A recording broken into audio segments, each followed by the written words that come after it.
What if you've been spending more money at the pump every single week without getting a single extra mile for it? Most Kia owners never question whether the gas they're putting in actually matters. They either grab regular because it's the cheapest, or they assume premium must be better because it costs more. But what really happens inside your engine when you switch between 87, 91, and 93 octane? We ran this test on the same Kia, same conditions, same driver, and the results were not what most people expected. Here's the thing, Kia has sold millions of vehicles in North America, and the majority of those engines were designed with a specific fuel grade in mind, not a range, a specific one. Yet almost nobody reads past the first line of the owner's manual on this topic, and dealerships rarely explain it in a way that actually sticks. If you've ever stood at the pump wondering whether to go up a grade or save a few dollars, this video is exactly for you. By the end, you're going to know precisely what fuel your Kia needs, what happens when you deviate from it, and whether premium ever makes sense to pay for. Before we get into the test data, let's make sure we're speaking the same language. Octane is not a fuel additive, and it doesn't make your engine more powerful on its own. What it does is resist detonation, the uncontrolled explosion that happens when the air-fuel mixture ignites before the spark plug fires. That event is called engine knock, and your Kia's ECU works constantly to prevent it. Understanding that is the foundation of everything we're about to cover, so keep that in mind as we walk through each test. Test 1. Running 87 octane in a standard Kia engine.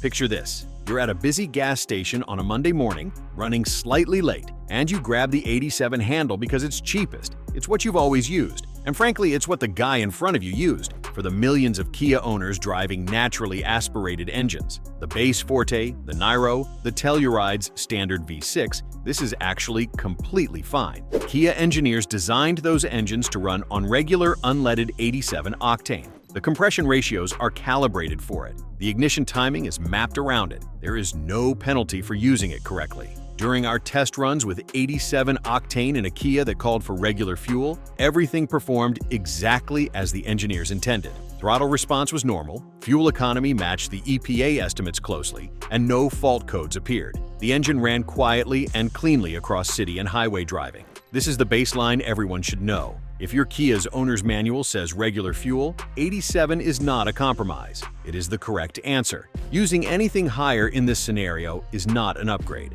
We'll come back to why that matters when we talk about the premium test. Where 87 becomes a problem is when it gets used in an engine that was not designed for it. Turbocharged Kia engines, found in the Sportage Hybrid, the Stinger, the K5 GT line, and several others, have higher compression ratios and more aggressive timing maps. These engines are specifically engineered to take advantage of higher octane fuel. Put 87 in one of those, and the ECU doesn't just ignore it, it actively pulls timing to prevent knock. And pulled timing means reduced power, reduced efficiency, and over time, a cycle of compensations that adds stress to engine components. That's where the real story begins.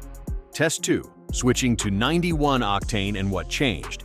We move to 91 octane next, the mid-grade that sits between regular and premium, and one that a lot of drivers gravitate toward as a kind of hedge. The thinking goes, I'm not being extravagant with the expensive stuff, but I'm not being cheap either. For drivers in states where 91 is the highest octane available at the pump, this grade is effectively their premium. And the test results here were genuinely interesting. On the naturally aspirated Kia engine that was designed for 87, switching to 91 produced no measurable improvement in power output, throttle response, or fuel economy. None. The ECU doesn't magically unlock more performance just because you handed it a higher octane fuel. It only needed 87 to function correctly, and 87 is what it was already optimized for. What you're paying for with the extra octane in that scenario is absolutely nothing except a lighter wallet. Over a year of driving, if you're filling up weekly and consistently paying for 91 instead of 87 when your car doesn't need it, you're likely spending an extra $200 to $300 annually with zero return. The picture changes significantly on turbocharged Kia applications. When we filled the boosted engine with 91,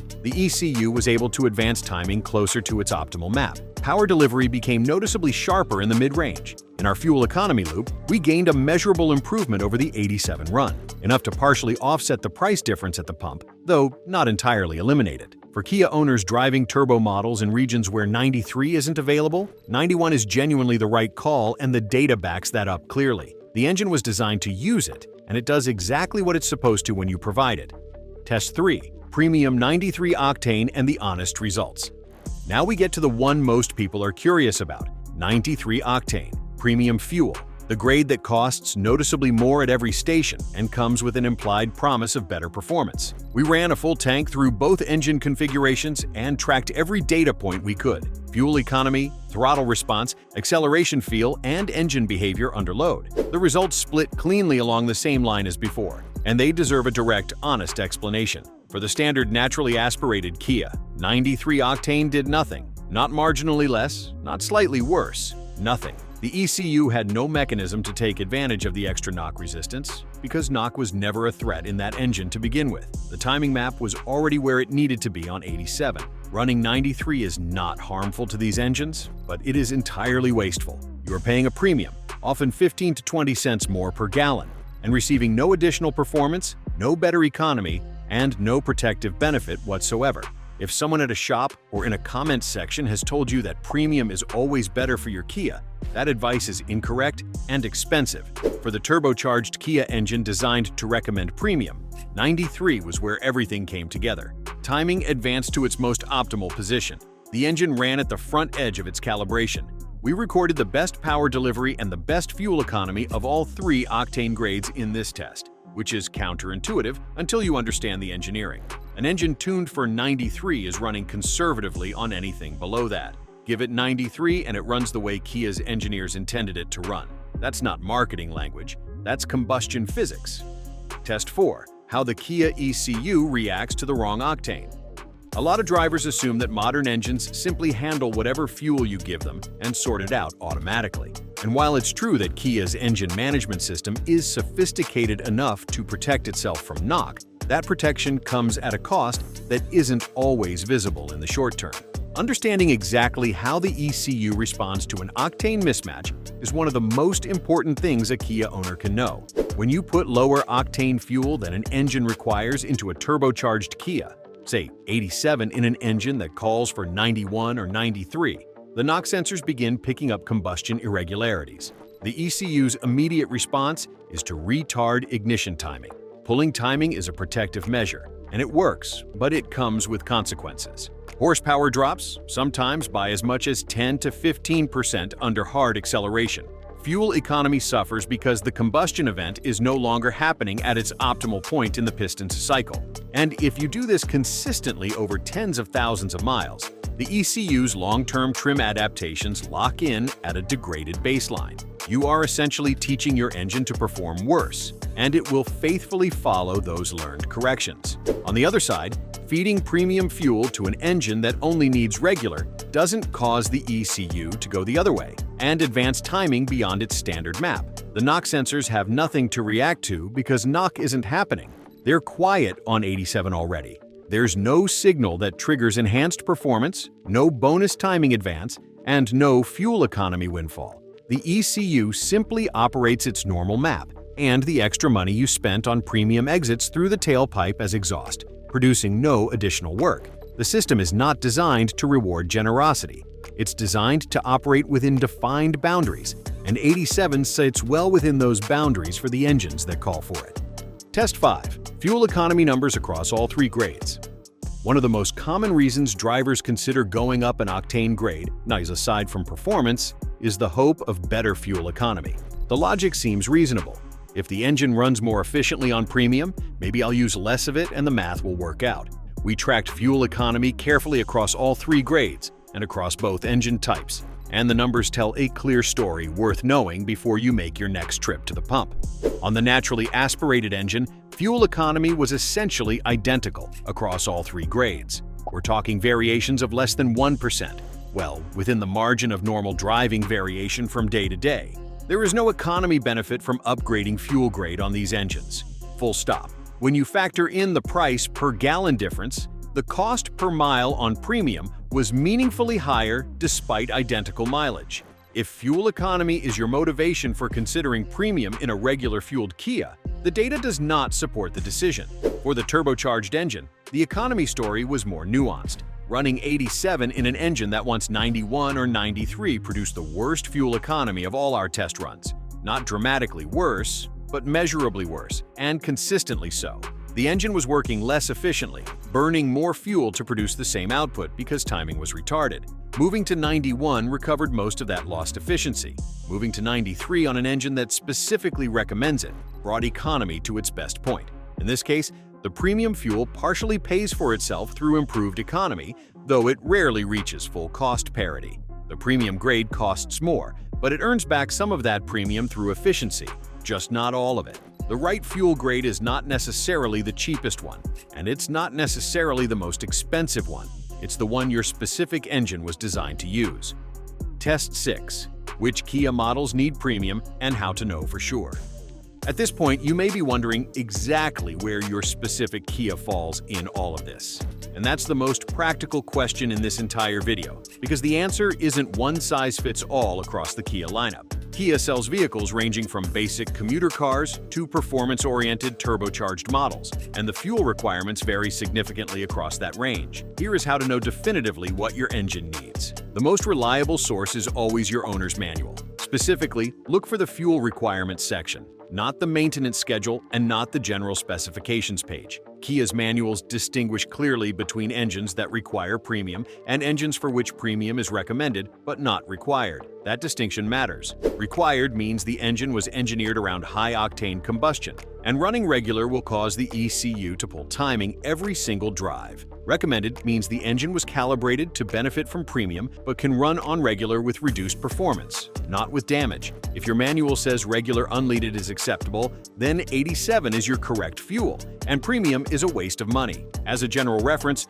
most naturally aspirated Kia engines, including the base engines in the Forte, Sportage, Sorento, and Telluride, are designed for regular 87 octane. Turbocharged Kia engines, including those in the Stinger, the K5 GT line, the Sportage Hybrid's turbocharged variant, and several Carnival trim levels, typically recommend or require 91 to 93 octane depending on the specific engine code. Performance-oriented models like the Stinger GT with the twin-turbo V6 are specifically calibrated to deliver their rated horsepower on premium fuel. If you're driving one of those and filling up with 87 to save money, you're not getting the car you paid for. You're getting a slower, less efficient version of it every time you drive.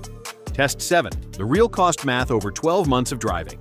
Numbers tell the story better than anything else when it comes to the fuel grade question, so let's put real figures around what each scenario actually costs over the course of a year. This is where the test data becomes genuinely actionable for your wallet, and it changes the way most people think about the pump decision going forward. Take a Kia driver who covers 15,000 miles annually, close to the national average. At roughly 30 miles per gallon, that driver is purchasing around 500 gallons of fuel per year. The average price gap between regular 87 and premium 93 has historically run between 20 and 30 cents per gallon, though it widens and narrows with market conditions. At 25 cents per gallon, running premium in a car that only needs regular costs that driver an extra $125 per year. At 30 cents, the gap is $150. Over 5 years, that's potentially $600 to $750 handed to the pump for no measurable benefit. That money doesn't go toward better engine life, longer oil intervals, or improved reliability.